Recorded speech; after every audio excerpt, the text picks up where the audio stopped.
Sudah adakah cara-cara menyusun planning, membangun strategi pemenangan untuk PKS atau mungkin calon gubernurnya di 2024? Lah ditata atau lah disusun atau alun balik Pak? Buka state rasio. Dia berjalan alami ya. Oh. Cik, 2, 3, dah mulai no. Sana besok balik Joyo atau Buzari yang tadi seringnya di Pot Bungo. Seperti biasa sana ada pergantian channel YouTube, kinilah berganti nama jadi Majesty Minangkabau Production. Hari ko hari yang luar biasa bagi Ambo karena Ambo kedatangan tamu balik. Kalau sana mengikuti channel YouTube Ambo pastilah basuh aja beliau. Assalamualaikum Pak. Waalaikumsalam warahmatullahi wabarakatuh. Pak Haji Mulyadi Muslim LCMA, Ya. beliau ko humas partai PKS DPW Pak ya? DPW Subar. Baka ini Pak, sehat-sehat Pak. Alhamdulillah, sehat walafiat. Tambah muda nampak dia Bu. Insya Allah. Yang penting keikhlasan menjalani hidup, Pak. Insya Allah. Pak, ampun nih tanya tentang PKS Sumatera Barat. Ya. Nah berapa tahun ini Pak dakik soalnya Pak. 2024 akan terjadi pemilihan umum, pemilu, pilkada, pileg, cukup sudah Pak. Ya. Seperti apa sih PKS mempersiapkan diri untuk wilayah Sumatera Barat? Walaupun orang tahu Sumatera Barat tuh militannya orang PKS tuh luar biasa, solidnya orang PKS tuh luar biasa. Tapi bukan berarti disepelekan Pak. Pasti ada strategi-strategi menghadapi tantangan tuh. Bisa cerita Pak Ste Pak? Ya, terima kasih Bang John. Alhamdulillah ada diundang lagi di podcast ini. Alhamdulillah. Nah, temanya nih tema berat ya, tapi sebenarnya bisa kita buat santai, ringan. Bisa dibuat santai, bisa dibuat ringan. Buat ringan. Bagaimana PKS 2024 untuk Sumatera Barat ya?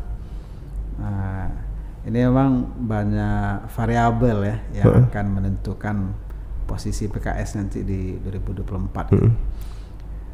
Pertama di 2024 itu ada pileg. Ya. Di bulan Februari. Nah, itu bersamaan dengan Pilpres kan. Iya. Nah, setelah itu baru pilkada. Untuk provinsi ataupun kota kabupaten. Nah, kalau di pileg yang digandengkan dengan Pilpres, nah itu sangat mengasihkan itu untuk kita diskusikan ya. Iya. Orang hari ini di tingkat nasional sedang disibukkan mencari siapa capres yang akan didukung gitu. Iya. Kenapa? Karena nanti dalam bayangan para politisi itu capres atau cawapres yang diusung itu akan mendongkrak suara partai politik. Nah. Berarti secara tidak langsung sebetulnya tokoh yang diangkat jadi capres tersebut otomatis bisa mendongkrak suara-suara di masing-masing partai, begitu Mas Pak? Iya, sedikit banyak begitu. Berpengaruh ya berarti Pengaruh, ya? Misalnya kalau capresnya AB, maka partai yang mengusungnya akan bisa optimal meraup suara untuk kepentingan capres ataupun pileg gitu kan. Itu asumsi-asumsi yang dibangun gitu. Walaupun pada akhirnya nanti kerja-kerja mesin partai yang akan menentukan, bukan capresnya ya, yang utamanya begitu ya. Nah bagi PKS juga begitu. Selama ini PKS sudah berapa kali mengusung capres atau cawapres kayak 4 tahun yang lalu Prabowo Sandi di Sumatera menang ya Pak ya? Di Sumatera Barat, menang di Sumatera Barat dan otomatis terdongkrak suara PKS gitu Pak. Karena kesulitannya diharapkan bisa mendongkrak suara partai. Iya, mendongkrak. Tapi kan 4 tahun yang lalu itu kan tidak sejalan pemilihan Pilpres dengan Pileg. Nah, maka di 2024 tuh semua partai sedang membuat strategi gimana nih calon presiden, wakil presiden ini bisa mendongkrak suara partai kan. Atau menarik suara untuk kursi di. Tapi sekarang kan PKS belum menentukan calon ya Pak. Nah, masih dalam proses. Masih dalam proses. Masih Apakah menimbang-nimbang. Calon wakil presiden itu dari PKS gitu, atau dalam diskusi-diskusi partai koalisi misalnya mungkin tidak wakil presiden, mungkin nanti kalau menang sekian jatah menteri, itu biasa itu. Biasa dalam dunia politik. Tapi sepanjang sejarah pemilu yang langsung PKS pernah enggak mengajukan punya calon capres orang Pak? Belum ya Pak ya. Nah, makanya bagi PKS di tingkat nasional ini juga pertaruhan kan, bisa nggak kira-kira 2024 ini mengusung kadernya untuk menjadi calon presiden atau wakil presiden minimal atau kalau tidak pada akhirnya tentu ya bagi-bagi kekuasaannya nanti menteri berapa untuk partai-partai koalisi ini gitu. Itu sah-sah saja gitu. Nah, maka untuk Sumatera Barat ini juga sangat menarik ya, karena dulu orang mungkin sangat simpati dengan Pak Prabowo ya. Nah, tapi dalam perjalanan waktu karena Pak Prabowo masuk ke partai pemerintah, mungkin saja terjadi dinamika gitu. Ada yang kecewa. Nah, kalau di akar rumput simpatisan PKS ya kecewa mereka gitu.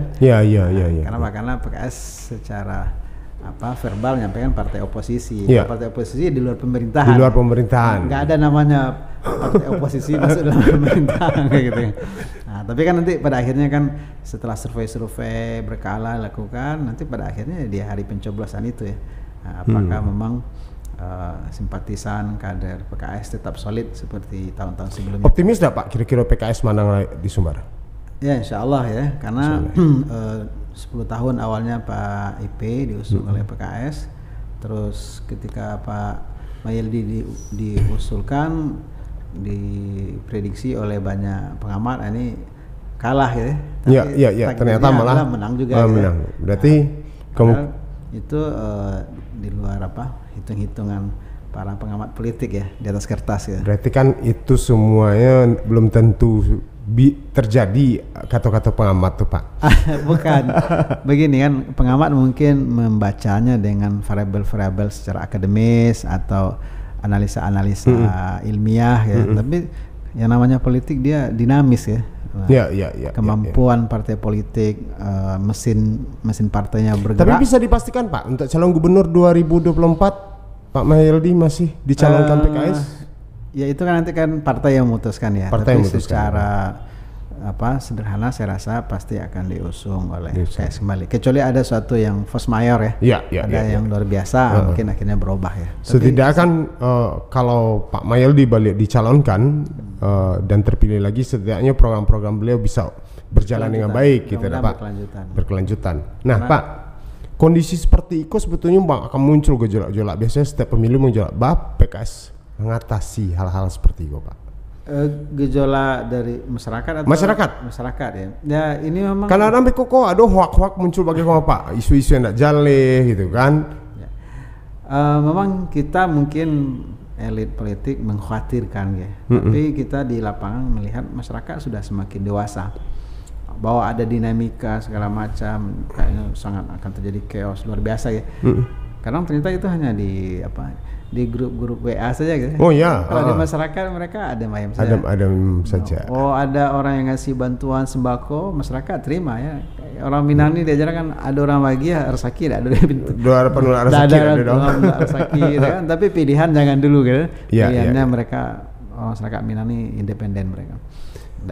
Nggak sebegitu mudah. Pernah nggak PKS melakukan survei terhadap keberpihakan masyarakat Sumatera Barat terhadap PKS itu? Ada mungkin pernah dilakukan survei Pak, mungkin sekian persen masyarakat itu mendukung PKS atau Pak? Survei kita terakhir misalnya bagaimana tingkat kepuasan masyarakat terhadap pemerintahan Pak Mayildi Audi misalnya cukup bagus gitu ya. Kemudian bagaimana misalnya elektabilitas Pak Gubernur itu untuk saat ini tertinggi gitu ya. Kalau popularitas mungkin ada orang yang populer ya, tapi kalau misalnya akan lakukan pemilihan apakah dia akan terpilih, ternyata enggak gitu. Masih Pak Mayildi yang tertinggi. Popularitas tidak menjamin seseorang menjadi pilihan gitu. Tidak. Pak, apa lo merasakan gejolak politik nggak di Sumatera Barat? Mulai nggak bergejolak nggak? Karena 2024 gejolak tidak, tapi berdinamika itu sudah. Sudah mulai dinamis kan. Misalnya untuk Pilgub sendiri misalnya akan ada ke 3 atau 4 calon nanti yang maju. Yang mau dapat bocoran Pak yang wali kota Perpanjang ya? Padang Panjang ada, Bukit Tinggi juga ada gitu ya. Luar biasa. Ada Mas Raya juga ada.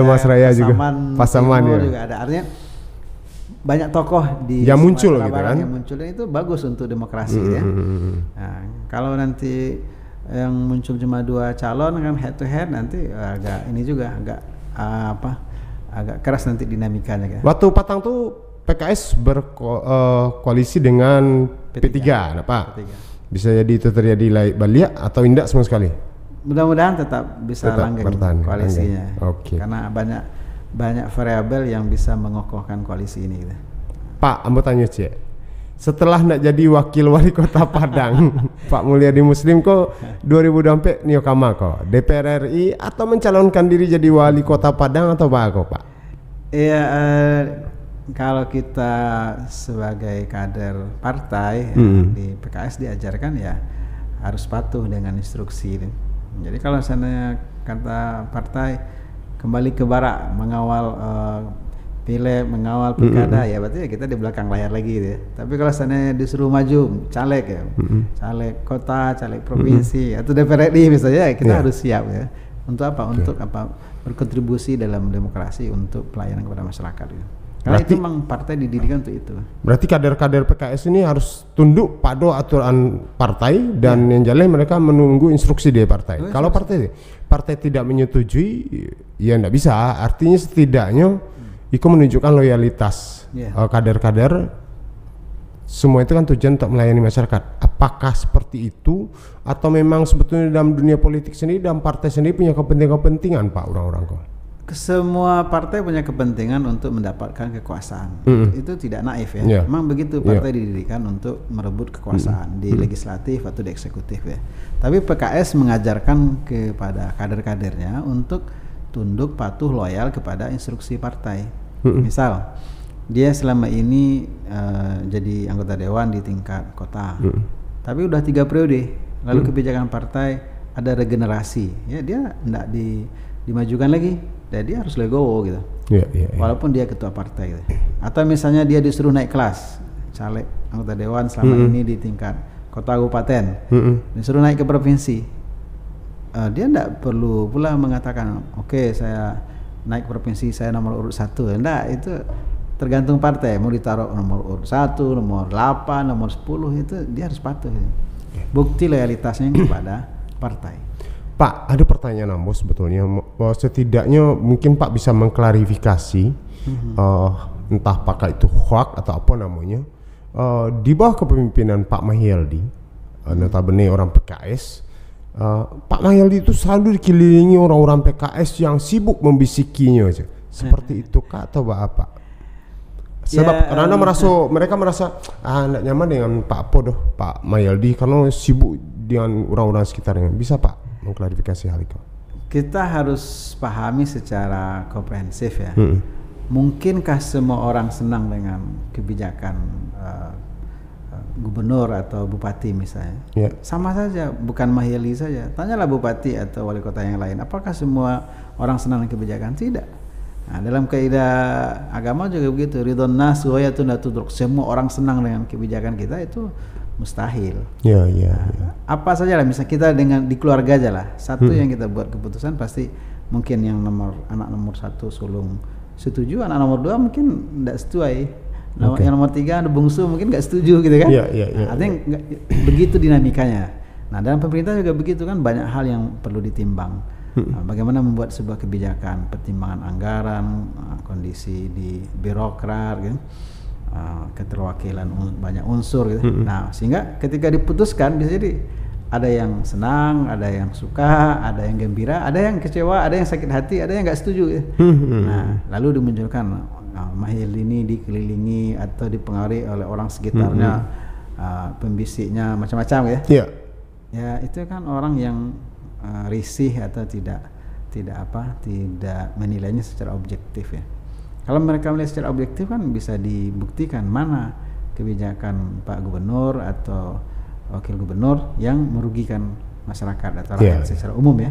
Nah, kalau misalnya menguntungkan untuk masyarakat bahwa ada yang dirugikan, itu memang konsekuensi seperti itu ya. Misalnya kita mau buat jalan tol, kan untuk kemaslahatan umum. Betul. Tapi kan 1 orang, 2 orang, 3 orang personal yang punya tanah akan dirugikan, makanya harus ada ganti untung gitu kan. Nah, ada kompensasi. Ganti rugi deh Pak, ada ganti untung. Ganti untung gitu. Ada kompensasi ya gitu. Ada kompensasi. Nah, kalau misalnya para pejabat kepala dinas gitu misalnya, Setelah dievaluasi 1 kali, 2 kali, 3 kali diingatkan, ditegur, ternyata nggak maksimal juga dalam kerja, kinerjanya rendah gitu, serapan anggarannya rendah. Pasti akan ada kebijakan lain dari Pak Gubernur, mungkin akan di rolling, mungkin dimutasi kayak gitu, atau mungkin ada yang diganti oleh pejabat baru gitu. Nah dia kecewa, ya langsung membuskan berita yang tidak macam-macam kan harusnya dimahami secara objektif ya. Penggantian rolling seperti itu kan sebetulnya tujuannya bagaimana supaya program yang dibuat bisa berjalan dengan baik gitu kan Pak. Karena Pak Gubernur punya janji kampanye dengan Wakil Gubernur kepada masyarakat. Betul. Nah, waktunya 5 tahun. Tapi untuk yang periode pertama ini karena kebijakan pemerintah pusat, pileg, pilpres digabung bersamaan ya, terjadi pemotongan waktu. Paling 3,5 tahun ya. Nah kalau dihitung ke 2024 ya lebih kurang setahun 3 bulan nih. Iya Pak. Nah, waktu yang tersisa sangat pendek. Makanya harus digenjot. Artinya semua program-program itu. Maka kepala dinas dan butuh orang-orang yang kuat gitu dan yang siap bekerja siang malam. Betul. Karena mereka digaji oleh negara untuk melayani rakyat. Tapi ketika misalnya target-target yang sudah dibuat tidak tercapai, wajar ada evaluasi kan. Nah, tapi ketika mereka dievaluasi, mereka menghembuskan yang enggak berita negatif ya. Ya kadang-kadang orang kecewa kok macam-macam gak ya Pak. Kadang-kadang buru-buruan sudah tenang, padahal tidak sadar nih masuk posisi yang Pak Tangko adalah diterima ya mungkin karena prestasinya, tapi setelah berada di posisi itu malah melempem, ya wajar ditukar. Pak Sumatera Barat harus maju kan seperti itu Pak. Kalau setahun yang lalu mungkin orang bisa beralasan atau pejabat bisa beralasan, ini COVID, ini pemotongan anggaran. Betul. Sekarang misalnya anggaran normal, situasi stabil, seharusnya kinerja maksimal kan? Harusnya maksimal. Ya. Maksimal. Gitu. Tapi kalau misalnya serapannya rendah, apa penghalangnya, penyebabnya? Kan tidak bisa menyalahkan eksternal, berarti ada masalah di internal. Pak, secara pribadi Pak Mulyadi Muslim, Anda meyakini Pak mengelola sebuah yayasan ya Pak ya? Ya.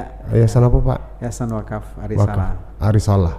Itu artinya kan cukup lah Pak, artinya cukup Pak mengelola seperti itu gitu kan. Kadang-kadang apakah punya ambisi untuk menjadi ya pemimpin lah di Sumbar ini, baik apa kota itu seperti itu, apa enggak cukup seperti itu? Ya cukuplah di yayasan gitu kan. Apapun mengurus partai kini bagian humas cukup banyak kesibukan Pak Muraso gitu kan. Kalau ada orang mungkin ada masyarakat bertanya, Pak Mulyadi Muslim kok apa yang dicari ku aja. Pak menanggapi yang barusan statement barusan. Kita dilahirkan untuk mengabdi. Mengabdi itu dalam artian luas ya. Memberikan ketundukan, kepatuhan kepada Allah Subhanahu wa taala. Itu untuk pribadi. Ada lagi poin berikutnya, kesolehan sosial. Nah, pengabdian kepada masyarakat. Kalau ada ruang atau medan yang lebih menantang untuk pengabdian yang lebih besar, untuk memberikan manfaat yang lebih besar, seharusnya kita ambil itu. Kenapa? Karena semua itu kalau kita niatkan ikhlas mencari Allah Subhanahu wa taala, dia penilai ibadah juga gitu. Nah, bukan karena jabatan atau faktor ekonomi kan seperti itu. Kalau misalnya saya Rasup kalau pitiapak lah banyak ambisi pribadi dari dulu lah jadi politisi atau jadi pengusaha kayak gitu kan. Nah, jadi tidak ada ambisi pribadi ya. Nah, tapi karena misalnya diperintah oleh partai masuk ke dan itu tentu terpanggil untuk membantu. Kita akan optimalkan gitu. Kalau lepas dari partai dulu, Pak punya keinginan jadi wali kota kah di DPRD Kota Padang, Sumbar atau RI? Ya tergantung partai memberikan tetap Pak, karena itu amanahnya kemana gitu ya. Nah, karena kita selama ini enggak ada obsesi pribadi. Artinya menjalankan perintah partai dan kalau mampu kenapa enggak Pak? Bukan berarti tidak punya prinsip dah Maliko, tapi karena kader partai tentu harus patuh dengan dari partai Pak. Semangatnya semangat berkhidmat pengabdian untuk masyarakat. Nah, jadi kalau misalnya menurut partai ini Mulyadi Muslim ini belum cocok nih untuk eksekutif, nah legislatif, kita maju legislatif. Ya. Oh cocoknya di Padang, Padang. Oh cocoknya pulang kampung, Payakumbuh kota pulang kampung lagi kita gitu. Oh cocoknya di belakang layar, nggak ada masalah gitu. Pak lebaran tahun di belakang layar. Artinya di kerja membantu partai melalui humas atau lebaran tahun Pak? Ya, saya rasa sejak 2014 ya. Wih, cukup lama, Pak. Sudah 8 tahun lah. 8 tahun. 6 Punya pengalaman luar biasa lah di dunia politik, dah, Pak. Tapi itu menggodok belakang layar. Nah, setidaknya untuk Pak pasti berada di posisi tim pemenangan nanti kok. Kalau mau pikir melihat kondisi, melihat posisi Pak baik sebagai, sudah adakah cara-cara menyusun planning, membangun strategi pemenangan untuk PKS atau mungkin calon gubernurnya di 2024 lah ditata atau lah disusun atau alun balik, Pak? Buka state rasio. Dia berjalan alami ya, Okay. berjalan alami. Nah, kalau sekarang ini kita fokus pada bagaimana Pak Mahyildi dengan Pak Audi, gubernur wakil gubernur, bisa optimal merealisasikan janji-janji kampanye gitu. Kalau itu berhasil, itu akan langsung mendongkrak elektabilitas beliau berdua gitu. Kalau itu misalnya elektabilitasnya tinggi, itu akan membuat kita ringan untuk pemilihan berikutnya gitu. Berarti beliau berdua, Pak Mahyildi dan Pak Audi kok harus mengenjot programnya agar Inyo punya elektabilitas yang tinggi di 2024. Karena kalau janji-janji kampanye itu terrealisasi, masyarakat puas, berarti keberpihakan masyarakat untuk memilih berikutnya itu pasti bisa kita prediksi dengan kuat ya. Nah, kalau begitu kan bisa ringan kerja tim pemenangan. Ya, setidaknya Pak Mahyildi ndak lo main band tiap hari dan Pak, kini yang buat lepaskan state dulu dengan dunia politik. Apa kan tadi ngecek Pak ngelola yayasan wakaf Risalah. Itu ada SD di Sinan, ada SMP atau apa, Pak? Dari TK sampai perguruan tinggi. TK. Nah, menarik kok tuh perguruan tinggi kok kalau nggak salah bu dapat berita itu baru ya, Pak? Baru sekitar 3 tahun. 3 tahun. Dan tuh berarti ada mahasiswa yang sarjana di sini, Pak? Alun keluar ya? Belum ada yang tamat. Belum ada yang tamat. Tahun ini insya Allah. Dan itu banyak peminatnya, Pak? Lumayan, alhamdulillah. Kita mulai dari waktu masa COVID gitu ya. Tapi alhamdulillah peminatnya cukup banyak. Oh, di masa COVID? Ya 2019 kan awal-awal COVID. Itu jurusannya apa saja ada, Pak? Baru satu ekonomi prodi Islam. Ekonomi syariah, prodi ekonomi syariah. Ekonomi syariah. Dan sepertinya dan sana mungkin yang berminat silahkan saja bisa ke kampusnya di mana, Pak? Di Lubuk Utara. Kampusnya di Air Dingin. RT 1 RW 9 Kelurahan Balai Gadang. Oke. Setidaknya Iko menunjukkan kinerja Pak bahwa bertahap Kerajoko dan akhirnya mencapai kini perguruan tinggi. Ya. Itu kerja bersama-sama itu, bukan sendiri. Iya betul, tapi setidaknya kan Iko lah menunjukkan ada sebuah kinerja yang berkelanjutan sehingga ada perguruan tinggi. Kalau kini masih sekolah tingginya atau apa, Pak? Sekolah tinggi, baru satu prodi. Baru satu prodi ya, Pak. Kita sedang menyiapkan bisa nanti tambah 4 atau 5 prodi sehingga jadi institut gitu. Nanti tahap berikutnya mudah-mudahan ya jadi universitas ya. Ada isu di luar sana mengecen Pak menjadi Muslim kok adalah tangan kanannya Pak Mahyildi. Hati-hati dengan beliau. Bapak menanggapi hal kayak gitu? Nah, istilah tangan kanan itu kan kawan-kawan media juga yang muncul katakan waktu masa kampanye kan. Kalau sekarang tangan kanannya Pak Mahyildi ya kepala dinas itulah kan. Iya. OPD ada Pak Sekda segala macam.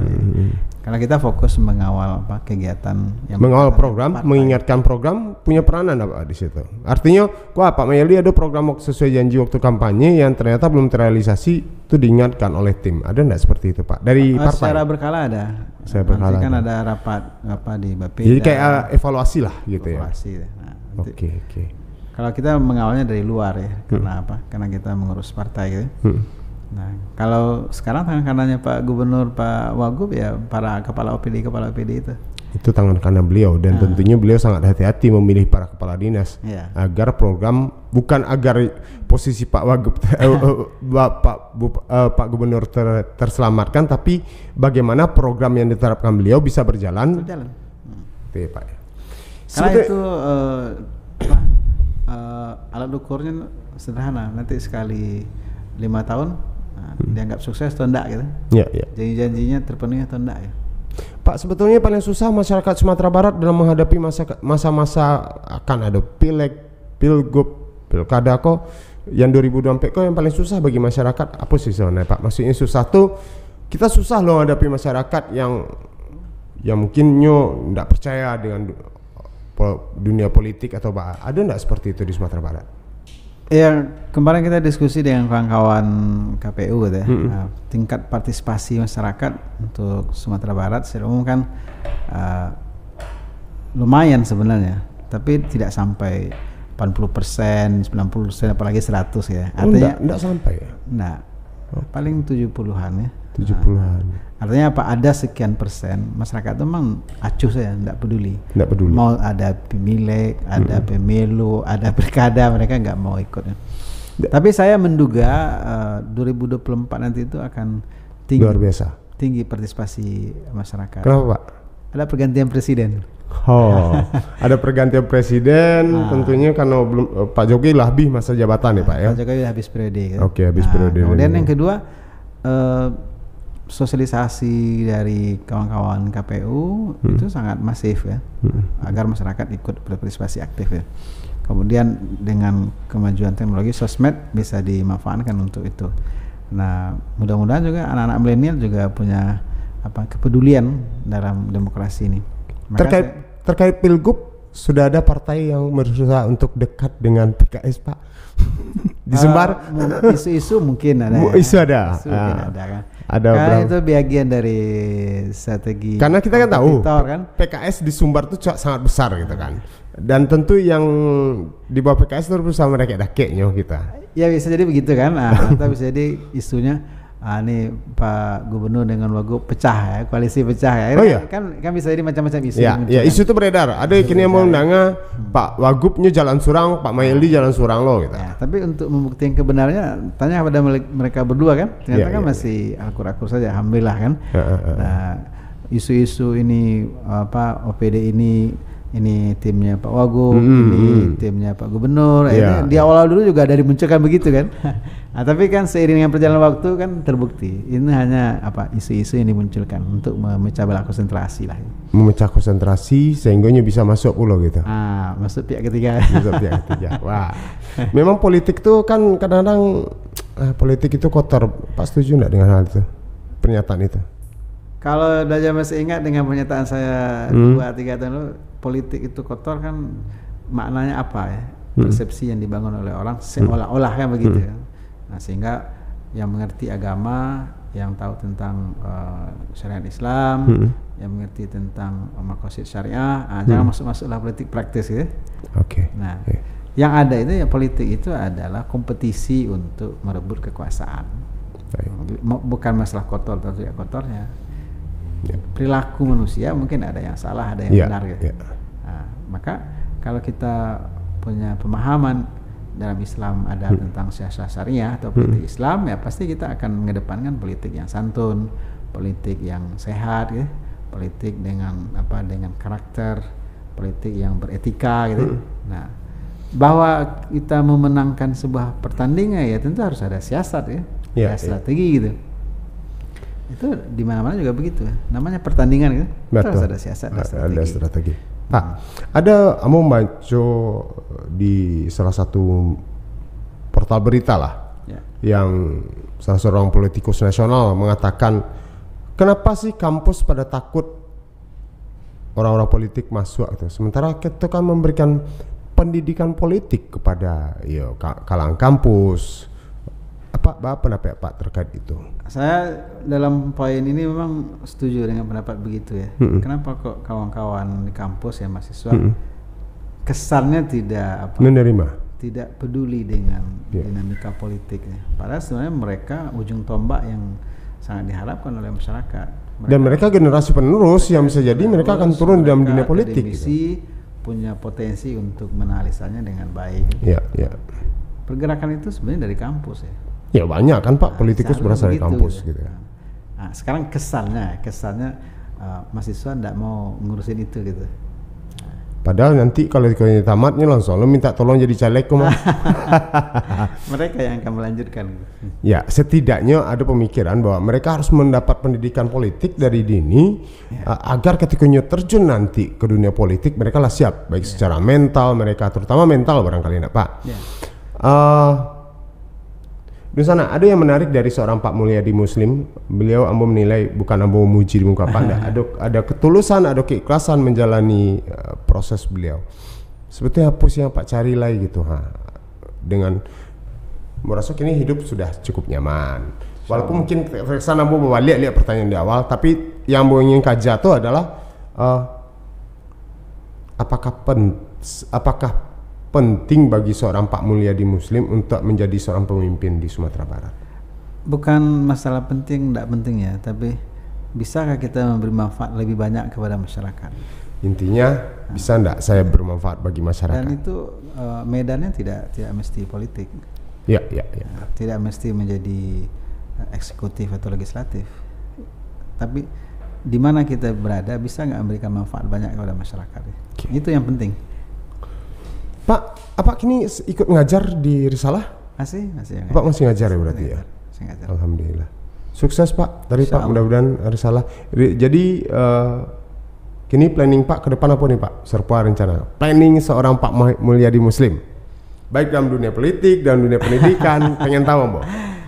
Kalau selama ini kita berkecimpung di dunia pendidikan ya, kita diamanahkan untuk mengelola perguruan tinggi ya, kita punya target segera Sekolah Tinggi Ekonomi Islam Risalah itu menjadi institut sehingga memberi manfaat banyak kepada masyarakat sekitar dan Sumatera Barat secara umum ya.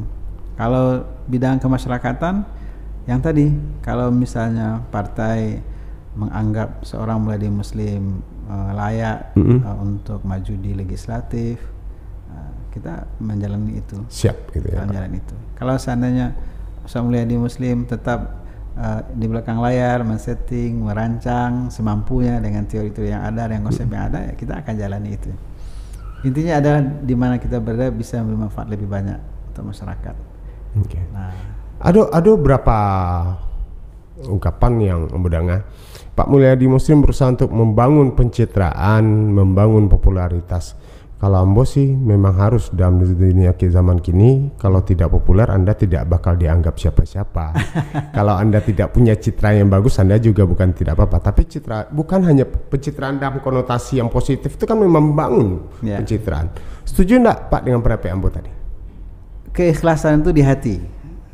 Jadi urusan ikhlas itu urusan kita di hati dengan Allah Subhanahu Wa Taala. Dalam membangun hubungan dengan masyarakat, masyarakat perlu mengenal kita. Nah, bagaimana masyarakat mengenal kita ya? Yang tadi mungkin popularitas atau elektabilitas ya, itu perlu diukur gitu. Bahkan juga apa yang dibutuhkan oleh masyarakat kepada kita itu kan perlu diukur gitu. Nah, selama itu tidak ada rekayasa alami, itu nggak sah-sah saja gitu, nggak ada masalah gitu. Misalnya podcast, apakah itu rekayasa? Kan enggak. Kan dengan podcast kita bisa menggali informasi, mendapatkan inspirasi. Ya setidaknya pertanyaan kamu enggak bahagia tadi malam kapak doh. Lawak langsung saja siko bertanya-tanya. Nah, artinya ada kejujuran di siko yang enggak tutup-tutupi, tidak ada kesepakatan. Ambo harus tanya Iko dan akan jawab Iko gitu kan Pak. Dan saya percaya dengan Anda John, tidak merekayasa tapi mengalir alami, makanya mengalir Pak. Oke saja, tidak ada masalah. Nah, setidaknya kan dengan seperti itu, apakah sana berpikir mungkin, apakah dengan masuk podcast Pak Mulyadi Muslim membangun pencitraan? Silakan saja nilai, tapi setidaknya Ambo yang undang beliau kemari, Ambo ingin tahu banyak tentang beliau dengan kebetulan beliau punya kepentingan, punya urusan penting dan berada di posisi pengurus di PKS DPW Sumbar, ya kenapa enggak itu kan? Kalaupun ada partai lain yang masuk podcast, ya silakan saja nak Pak. Masalah. Iya, setidaknya kini dengan podcast dia Pak Mulyadi Muslim, masyarakat dapat gambaran seperti apa PKS ke depan dan ya otomatis secara tidak langsung untuk pribadi seorang Pak Mulyadi Muslim juga dikenal masyarakat seperti itu. Mudah-mudahan lah Pak. Oke Pak, terima kasih banyak. Hadir mungkin ada yang Pak sampaikan setelah. Terima kasih atas undangannya. Mudah-mudahan semakin sehat, sukses. Amin. Dan semangat kita ada mengabdi untuk masyarakat. Amin. Yuk sana, yuk bangun diri wak seorang-seorang untuk bisa mengabdi bagi Pak Mulyadi Muslim tadi, untuk bisa bermanfaat bagi orang banyak, tidak harus melalui seperti itu tadi, melalui partai politik. Dan Ambo pun berharap podcast ini bisa bermanfaat bagi masyarakat, buka wawasan awak ke depan. Dan ingin kalau partisipasi pemilu pilkada pilek Patangko agak turun, ya kenapa enggak? Tapi prediksi Pak Mulyadi Muslim Insya Allah partisipasi tinggi. partisipasi tinggi.